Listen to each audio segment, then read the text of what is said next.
Três irmãos árabes estavam no deserto brigando por causa da herança que o pai deles tinha deixado. Deixou 11 camelos que deveriam ser divididos desse jeito. Metade para o mais velho, um quarto para o do meio, um sexto para o mais novo.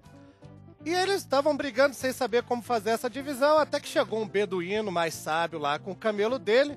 Eles contaram o problema, o beduíno falou, bom, se fossem 12 camelos seria fácil fazer essa conta, né?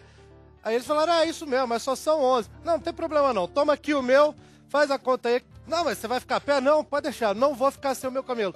Como foi que ele resolveu isso?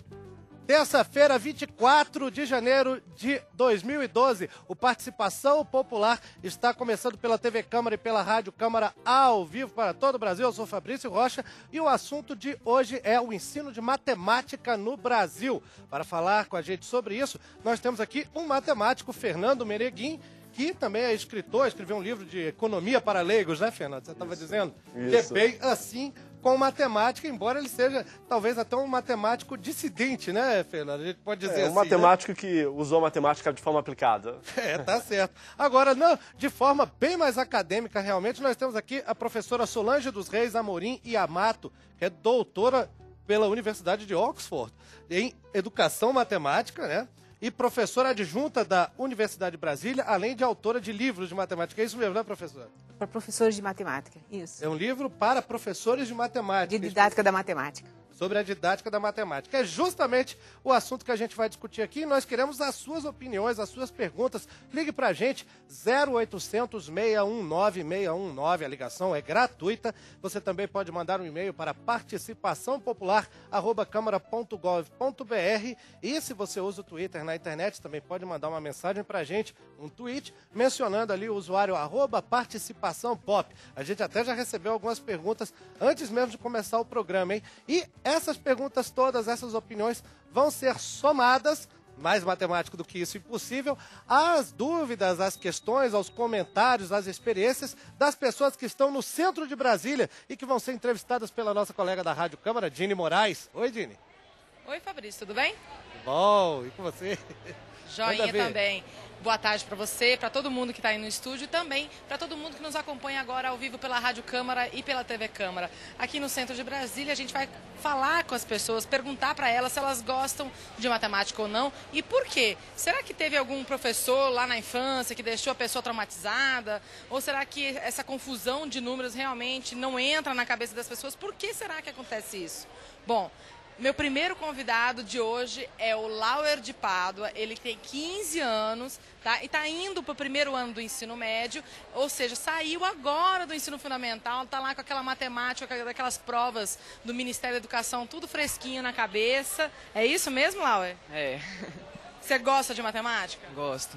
Gosta por gostar ou alguém te impõe isso? É que meu pai é professor de matemática, ele fica me ensinando. Aí tem que gostar, então. Aí tem, é obrigado. Senão eu apanho quando chegar em casa. E quanto você tira de matemática assim nas provas? Quanto você tira mais ou menos, pra gente dar uma ideia pro pessoal? A prova vale 5, aí tira uns 4, 4,5, por aí. Se não tirar mesmo, o pai briga. O pai briga, né? Mas você acha fácil entender matemática em sala de aula? É fácil, se prestar atenção, não conversar, fazer nada, aí fica mais fácil. E a galera da tua turma, o pessoal de 15, 14 anos, o pessoal costuma gostar de matemática? Costuma nada, eles matam aula, cadê a matemática? Ninguém gosta. Ninguém gosta de matemática? Ninguém. Mas você acha que é o professor ou é a matéria que é chata? A matéria. A matéria mesmo, não tem, a culpa não é do professor. Não. Mas você acha que o professor pode ajudar a matéria a ficar legal ou não? Pode. Como? Conta pra gente. Fazendo brincadeira, sei lá. Enturmando com os alunos, fazendo brincadeira no meio das aulas. Porque senão o professor chato ia chegar dando matéria, aí é chato mesmo. Aí é chato, né? Agora, teve uma história, Fabrício, eu tô cutucando ele aqui para ver se ele fala, porque teve uma história no ano passado, ele no último ano do ensino fundamental, que rolou com a turma dele um negócio desse do professor, que ele veio e a outra professora. Conta pra gente, como é que foi isso aí, Laura? É que ele tava fazendo, a escola fazendo outras turmas, aí mudou o professor. Aí veio um professor homem, né? Era professora mulher, né? Aí essa professora ninguém gostava dela. Aí o professor homem, ele já chegou lá brincando com todo mundo. Aí todo mundo, quando ele chegava dentro da sala, todo mundo já entrava e ficava quieto para prestar atenção na aula dele. O que ele fazia de diferença? Ah, ele brincava com todo mundo, era engraçado, agora outros professores não. Já chega brigando, se abrir a boca, mandar a direção, aí ir pra direção.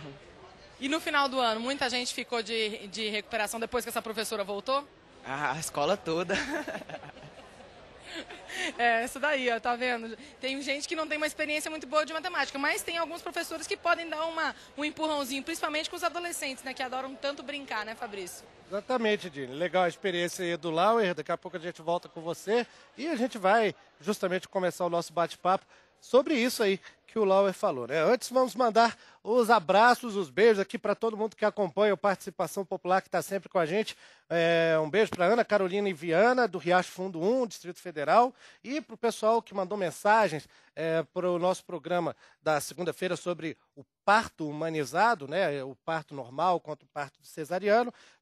Nem todas as mensagens puderam ser lidas durante o programa, mas vamos registrar aqui as colaborações de Dulcineia Elienay Renault, de São Paulo, capital, Eduardo Walsh, Niterói, Rio de Janeiro, Luciana Silva de Oliveira, de Paraná, Rondônia, Jaime Pereira de Lima, de Erechim, Rio Grande do Sul, Márcio dos Santos Meira, sempre ele, de Amaragi, Pernambuco, Josenildo Antônio da Silva, de Caiçara, Paraíba, e Maria Josiana, de Campos Araújo, de Pompéu, Minas Gerais. O pessoal de todas as regiões do país entrando em contato com a gente aqui no Participação Popular, pelo 0800 619 619, ligação gratuita, liga agora.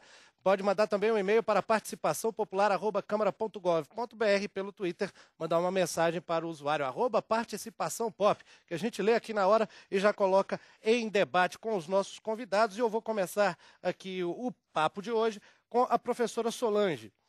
Professora, pelo que a gente viu aí, até pelo que o Lauer falou, né, esse rapaz que a Dini entrevistou, a matemática em si pode não ser o bicho-papão que parece muitas vezes, né? Talvez seja uma questão mais de didática do que da disciplina. A senhora concorda? A didática ajuda bastante.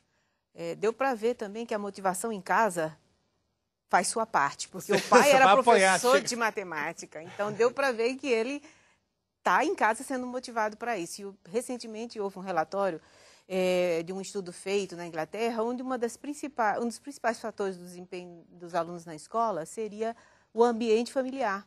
Então, você vê que está claro ali, pelo que ele falou, que o pai tem participação nisso. Agora, também ele falou de um professor que, para adolescentes, usa bastante comédia, ou seja, é brincalhão. Isso ajuda bastante no caso de adolescentes. É possível usar esse tipo de brincadeira em matemática? Alguns professores têm esse dom. Outros não. Eu acho que varia de professor para professor. Você pode até ser amigo dos alunos, ser agradável, mas não ter esse dom de sair brincando muito em sala de aula. Eu mesma não tenho muito esse dom. Um pouquinho, às vezes, dependendo da turma, mas eu não tenho esse dom excessivo de sair brincando a todo momento. Eu não consigo ensinar matemática. Muita matemática com muita brincadeira. Sabe que essa motivação que ele falou, que a professora confirmou, me chamou a atenção, porque meu pai também é professor de matemática. E desde, acho que quando você já é bem pequenininho, o ambiente familiar é muito importante, porque você vai tendo desafios, né, que os pais vão colocando para você, e você vai usando a matemática de forma lúdica. E aquilo ali você vai desenvolvendo uma maneira de raciocinar logicamente, raciocinar matematicamente. E daí que você começa já a trabalhar desde a criança pequenininha o gostar da matemática. Acho que isso Começar hoje... pelo raciocínio lógico. Exatamente. E acho que hoje grande parte das crianças não gostam porque, primeiro, não tem esse suporte em casa, né? Você não tem quem estimule esse raciocínio quando você é bem pequeno.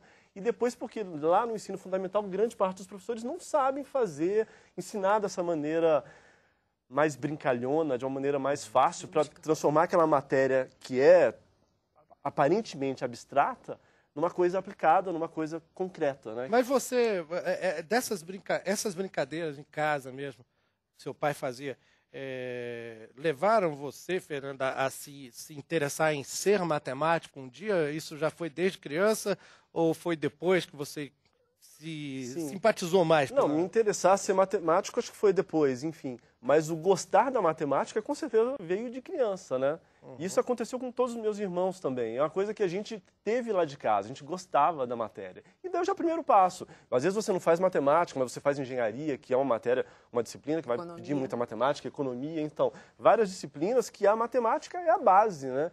E isso tem todo até, agora já entrando até um pouco de economia, tem todo um respaldo para o crescimento econômico do país. Porque hoje você vê o Brasil com uma escassez de mão de obra nas áreas tecnológicas, cuja base é essencialmente matemática. E isso acontece por quê? Porque nossas crianças não estão sendo treinadas adequadamente para gostar e aprender matemática.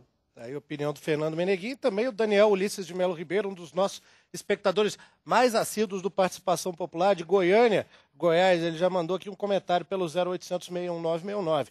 O ensino da matemática, por ser uma ciência lógica, requer mais habilidade das pessoas. Se torna mais complicado a cada dia, pois o baixo salário pago aos professores e a didática oferecida em boa parte é retrógrada. Não estimula os alunos a gostarem e desenvolverem interesse por essa ciência.